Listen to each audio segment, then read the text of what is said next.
Today is a really big day. Today is the start of my new life. ATP has officially closed the doors. You can no longer go down to the shop. So today, we're going to talk about everything to do with that.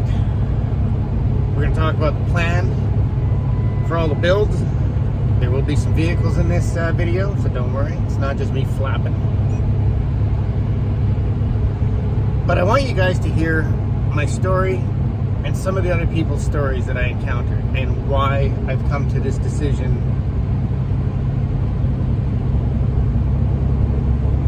So let's just get into it.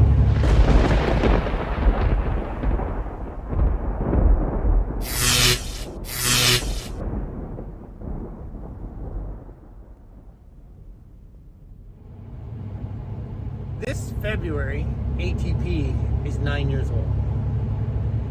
And it's been so much fun. We've got to work on so many cool vehicles. We've been through all sorts of amazing hurdles and challenges that we've beat. From, the lakes flooding, which you guys probably heard me talk about a lot. Devastated all my detailing business because it was all boats. And the lakes didn't open until August, that kind of stuff, to being evacuated, forest fires. But almost 2 years ago, I ended up homeless. Could not find a place to rent. I'm talking a rotten mobile trailer was $4,000 a month in this area. Right at the peak of the housing, we'll call it the housing crisis, when everybody started gouging and wanted a fortune for their houses to rent. I was on my way down while the prices of everything was on their way up. So my wife and I ended up homeless, and we had to rent a camper trailer from a neighbor and go live at a campground with no power, no water, where you get to run your generator for 2 hours in the morning and 2 hours at night, because that's campground rules, so that your fridge could stay cool, and fill up the trailer with big 5-gallon jugs of water so you could shower. And that was our life for a while. We eventually landed on a spot that actually had power and water, but lived in a camper trailer for almost a year and a half. Over a year anyway. I think it was a year and 3 months. I know a lot of people think that's all fun, but that was not my goal or my plan, was to go from a big fancy 3,000 square foot house to a camper trailer overnight. And while I continued to fight it and try and make ATP survive,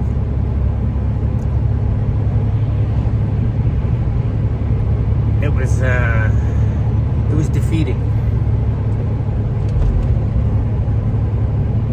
Imagine putting your wife through that. Imagine your kids having to watch their parents go through that.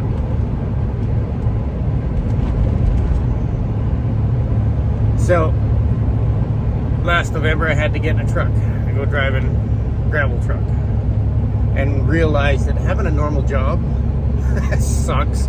It doesn't pay. And working an entire month driving a gravel truck, I made just enough money to pay the rent one more month and barely be able to eat. Meanwhile, ATP is racking up bills every month and just getting more in debt and more in debt. And I'm no longer there, so I can't manage the shop, and quality starts dropping. So I made the decision, got a job offer that I couldn't say no to, that was way more money than I was making, so I went to the pipeline. And as of December 6th, I've been away for 1 year working on the pipeline. And it's been life-changing for me. While other people want to sit there and watch Netflix and waste their time on TikTok and Instagram and all that kind of stuff. When I wasn't working, I was working on myself. I was watching motivational videos. I was doing my push-ups every day. Were you guys doing your push-ups every day? And I still am. And I spent months reinventing myself, just unplugging it. There was a bit of a slow time where I wasn't filming.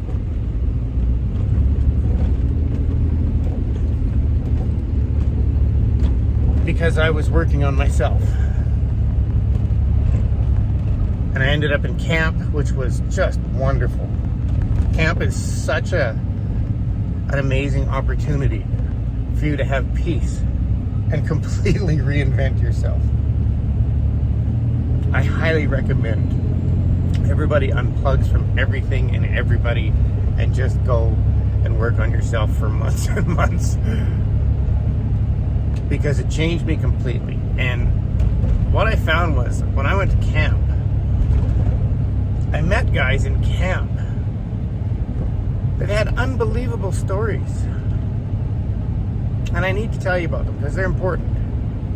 Like, if you're struggling, you're having a hard time, you think your life's difficult, whatever it is that you're dealing with, I want to tell you about some of the people and what they're dealing with. I had a swamper working on my truck with me. We call him T, because most guys can't remember how to pronounce his name. And yes, T, thanks for watching. I have to bring up your story because it's important.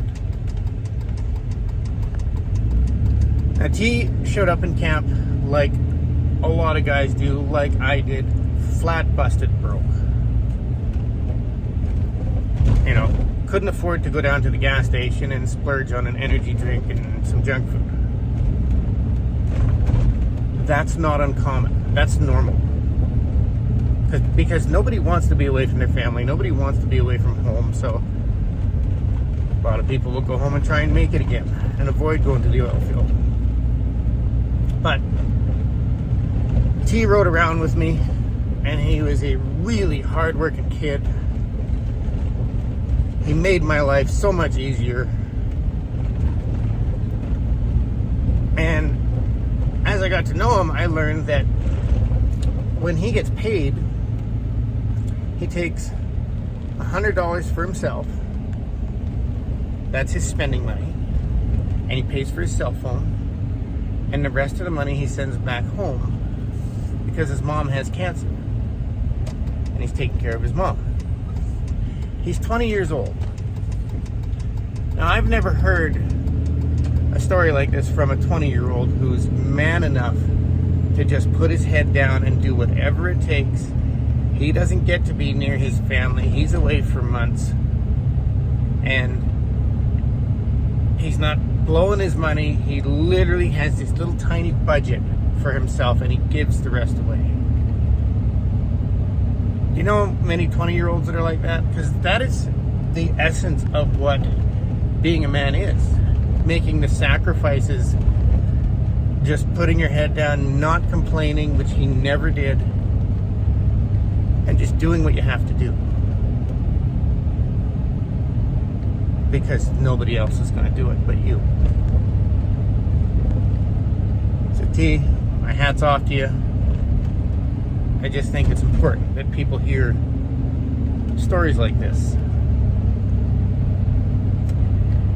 And then I met another man in camp. And in camp, you go to the cafeteria, they got salad bars and everything, and you get your little tray, you line up to get your food. And there's this great big guy in front of me. Head shaped, bald, lots of tattoos, huge muscular guy. He looks like he's, the type of individual you wouldn't approach. You think, Jesus, this guy's fresh out of prison. I'm just going to leave him alone because he's so massive. But somehow him and I strike up a conversation in the lineup. And next thing you know, we're having dinner together. And we would end up having dinner together all the time. And Turns out, he's just turning 55, and he's homeless, and has no idea where he's going or what he's going to do when this job is over, because he has nowhere to live. All he has is his cell phone and his pickup in the parking lot. And at 49 and a half, he had massive heart failure. And he's a church-going guy. He walks around with his Bible everywhere. Every night he sits down at a table with me and he reads a little section out of his Bible. And we talk about how it applies to his day. Now, I'm not religious in any way. I've never read the Bible, but I always like learning from people and their history. So it really meant a lot to him. He completely loved the Bible and the sermons and all that kind of stuff. And he said when he had his massive heart failure, he said not one single person from his church called him, checked up on him, see if he was okay. Not one single person. So he's not really part of that scene anymore. He's learning things about the world that he didn't expect either. Hang on, just gotta go through security. Open the gates to get into the airport. So we would sit down and have dinner every night, and I would learn about this individual. And he tells me that he had heart failure. He got divorced. He lost his house. And he's still completely in love with his wife. And so we would just talk about things. I would give him my advice on my version of health. He actually trains professional bodybuilders how to become monsters. And he said that he's been a laborer his whole life. And everywhere he goes, everybody says, hey, you know, he'll pick it up. He can pick it up. He can lift it. And after his heart failure, he says, I don't want to be that guy anymore. I don't want to be the guy who's the laborer and everybody wants you to lift stuff. He said, I want to actually be, just healthier and slimmer like you. And it turns out he had been studying things like alkaline water and eating vegetarian, vegan, that kind of stuff, just because he wanted to get slimmer and healthier. And he says to me, I believe I was destined to be sitting at this table with you and learning from you. And he was in tears telling me this. So I think 5 nights in a row we sat down and had dinner, and one night he says, this is unbelievable. He says, for the last 5 days since you came into my life, he says, my wife has been texting me nonstop every day. And I don't know what's going on, but I think I have a chance to repair my relationship. So then layoffs happened, and he got laid off, and I got to stick around next couple of months. And he had been gone 2 weeks, so I shoot him a message just wondering where did he end up, because he had no idea where he was going to be staying. I just wanted to check on him. And he says, it's absolutely unbelievable. He says, I'm in my beautiful home with my beautiful wife on the lake. He said, life couldn't be better. Your life can turn around just like that if you're actually working on yourself constantly, making the right decisions, if you unplug from all of the crap that's around you. And so while I'm just listening to people, I'm really not offering advice. I'm not saying I had anything to do with it. He had everything to do with his life. He made the changes. And I was just observing. And that's what I started doing. It's just wandering through life, just being an observer. Not complaining, just being. And when I went to let's go back. When I went to the Trans Mountain Pipeline in December, I had lots of friends needed work too, so I made a few phone calls, got a few friends hired. And the thing about doing that is when a company wants to hire your friends, they're looking at your friends like they're going to be like you, they're going to act like you, they're going to perform like you because you're friends with them. They're looking for another version of you. And that's not the case. Everybody's got different habits. So when that job started slowing down and there wasn't full-time work, I ended up on the coastal gas link way up in Fraser Lake in camp. And I said to myself on my way there, I said, you know what? I'm going to carve my own path. I'm not taking any friends, no family. I'm going there by myself. No idea what I'm getting into because I've never been to camp. But I'm just going to be the best employee I can. Shut my mouth, mind my business. Just do the best job that I'm capable of. And every day I showed up early, never missed a day. I was extremely efficient with my paperwork, with my timelines. I went, I feel I could have done better myself, but I went after it. And 2.5 months into that job, they had a meeting with 350 employees, and I was brought up at the meeting as honorable mention with 3 other people as the top employees who went above and beyond every day. So you know what that means? That means that when layoffs happen, who are they going to keep around for the extra work? So I got to stick around for an extra 2 months and drive all sorts of different vehicles and help myself get back on track financially. So when you're out there in the world, just be an observer. Just worry about you. Just focus on you, not worry about you. Just focus on you and moving forward, being efficient. It doesn't matter what it is you're doing. It doesn't matter what type of job you have or that you're doing. Be efficient, always show up early, just be the best you can be. Do not get involved in drama, butting heads. You're there to do a job. They're paying you to do something, just do it. They're not paying you for your opinion.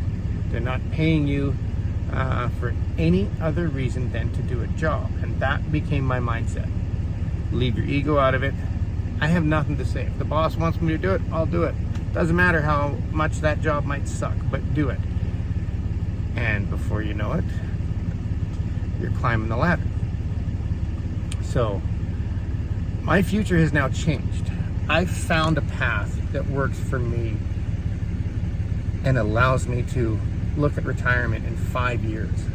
From going from homeless to being able to retire in 5 years. So to come back after reinventing myself and see the condition of my shop,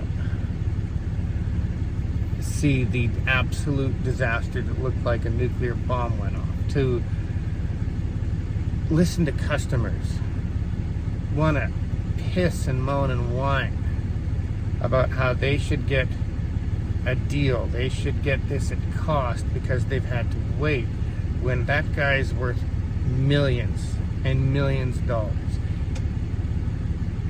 And the guys working on the cars, they make barely enough to pay for their homes, but it's enough so they can be home. It's not worth it to me to have customers. Not at all. When I look at what my customer base has turned into, I was gunning for, bigger, better customers. And it turned into, I got customers that were worth a lot more and had a lot more money, but they were a bigger headache. And they complain and whine and they want a deal and I want a deal. And okay. If you'd have taken your vehicle elsewhere, it would have cost you a lot more. And I've always been in the customer service industry, so that's become my flaw. I've done customer service jobs my whole life, making nothing. Making sure that that customer's happy when they walk out that door. That became my flaw, to the point of my shop losing money because I wanted that customer happy. There goes another customer. Yeah, we'll throw some more money at it because he's only got this much of a budget, and it's all done. I'm finished. No more customers. So now we're going to get into the projects. We're at the shop and we are emptying it out. My trailer is full. There's no more toolboxes in the shop except for Mr. White's. And today we're moving into a new shop because my dad is turning 82 and he requires another hip surgery. So my dad can't walk right now. He's in rough shape. He's in a lot of pain. So it's important that while I'm home that I be around my dad's to give him a hand dealing with the amount of vehicles that we have out there and the amount of parts that is piled up out there. Right before I was homeless, I lost my mom to cancer, and that was no fun. And now my dad's in a horrific amount of pain. So for me to sit here and butt heads with customers who can clearly afford to pay more while my dad's going downhill doesn't make sense. And one thing you're going to learn is when you're on your way down, or what feels like you're falling, you're going to notice a lot of changes in people. You know, like moving out of the shop, all those friends when it comes to moving day, and you need a hand lifting the tire machines, the toolboxes, all those people around you. Yeah, I got your back, bro. Got your back, bro. Just give me a call or a text. I'll be there right now. Now, it's going to come down to you when you're on your way down. And that's what you're going to learn. Everything just comes down to you. And sitting here at the airport, I'm surrounded by millionaires. Like, there's guys here worth a fortune. There's a guy here who owns something like 8 Dodge dealerships and a Ford dealership next to me, and another guy, he's got millions of dollars in airplanes and oil field companies, and they are worth a fortune. And when they see me moving out of my shop and everything's leaving, they think that you failed, and they try and stay clear of you. They don't want to be anywhere near your energy. And the funny thing is that I'm on my way up. You may feel like you're falling and you're headed down. Just observe. Observe what's going on around you. You know, just about everybody at the airport will not stop and talk to me. They race by as quickly as possible and wave because they think I'm falling. They don't want to be attached to that energy. But I've never been so happy to close the doors. We've had a wonderful time in this shop. We've got to work on so many cool vehicles, but I'm done and I'm happy. And we're going a whole new direction now. I got something in store for you guys for Christmas that we're going to start. I look at my analytics. You guys don't want to watch us work on customers' vehicles. You guys want to watch us work on the monsters. So what do you say we get busy doing that, shall we? So, I've decided that after having a shop with bills that just never end for 9 years, that I want to go back to having fun with cars. And trucks, of course. I want to get back to what I originally was planning, which was doing my own, having a good time, building crazy stuff. And when you start your own business and the bills pile up and you're trying to find people to help, You get buried, you start taking on jobs just to pay the bills that you really don't want to. And the point of what you started gets lost. So the plan is, the Camaro is leaving. The little white Blazer over there is, we're piecing it together, but parts are delayed until after Christmas, so it's gonna have to get finished outside of this shop. The 49 Ford is going with me because this is the one that I refuse to let go. This is the one that I have to finish. It's just never gonna be okay with me unless I do it, and we're so close. We have all of the hood and fenders are in paint.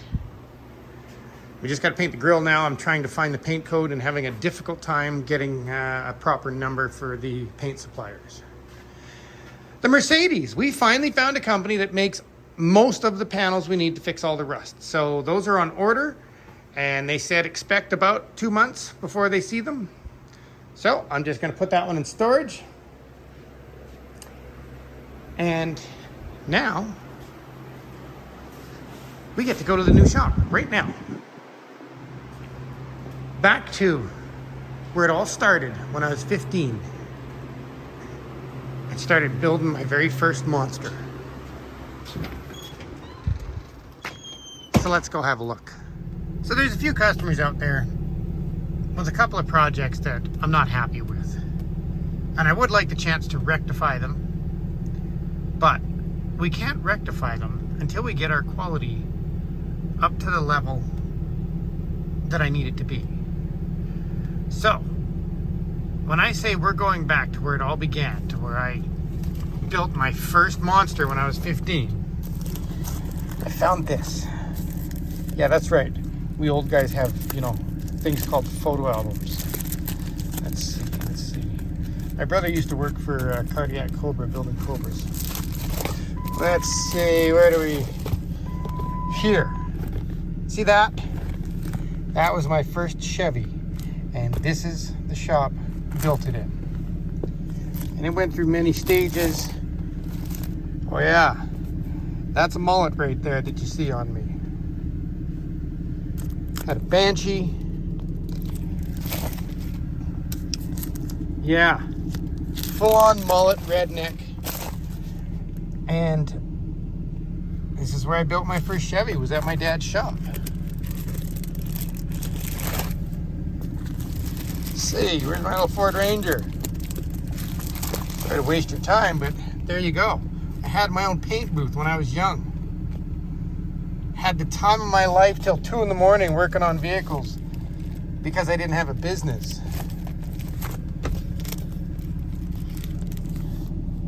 Yeah, there you go. That's history of builds.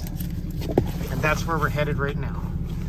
Because my trailer is full of all my tools and we're actually moving in right now.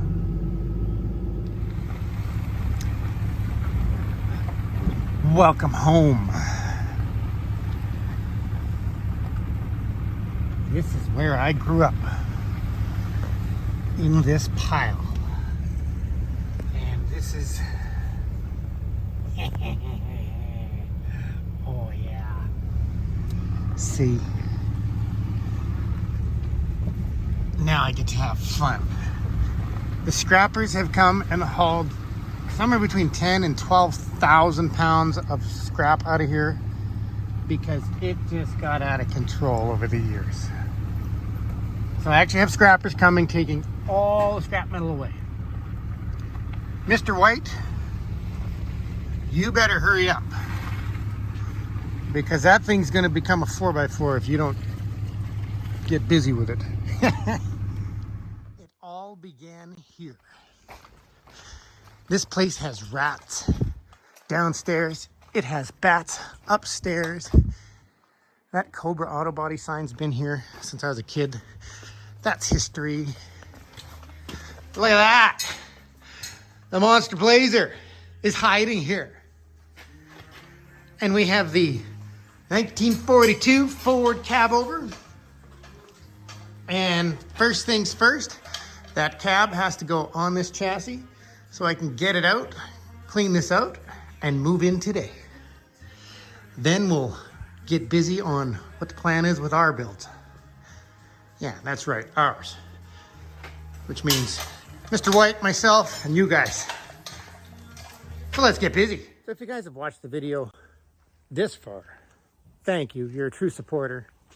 And obviously, the channel is turning into the life of Aaron because I'm into everything. I'm into trucking. I'm into motorcycles, boats, cars, trucks, you name it.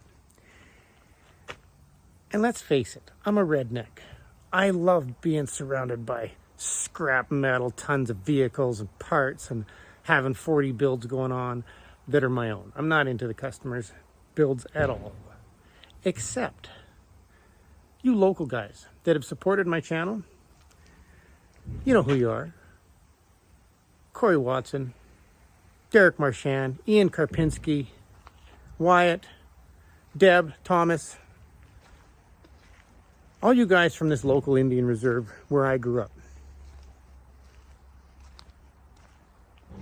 You guys are the kind of people I want to work with. So I'm sorry that I lost myself trying to run a business. But I'm back home. So if you guys got time, shoot me a text. I could use a hand getting organized around here. Some of your vehicles I definitely want to get in here. There's a Mustang I got to put a clutch in. Deb, your big monster Ford, I'd like to have a go at that again. Derek, definitely we're getting after your car. And I just miss having you guys around. So, for Christmas, what we are doing is we're beginning something I was hoping to do at the beginning of December, but I was so busy moving the shop. We're starting it today. And I don't care if it goes into January, we're doing it anyway. We're starting the 12 builds of Christmas. Starting with that, the 42 Ford COE. That means we're gonna pull every build that I wanna do in 2024 and get started on them now. We have parts laying everywhere, and the best way for me to get organized is get all the parts on the vehicles so I can refresh my memory on what the vehicle looks like, what we gotta do to them, and get my design in my head going. So that's what we're doing. The 12 builds of Christmas. I'm excited for that.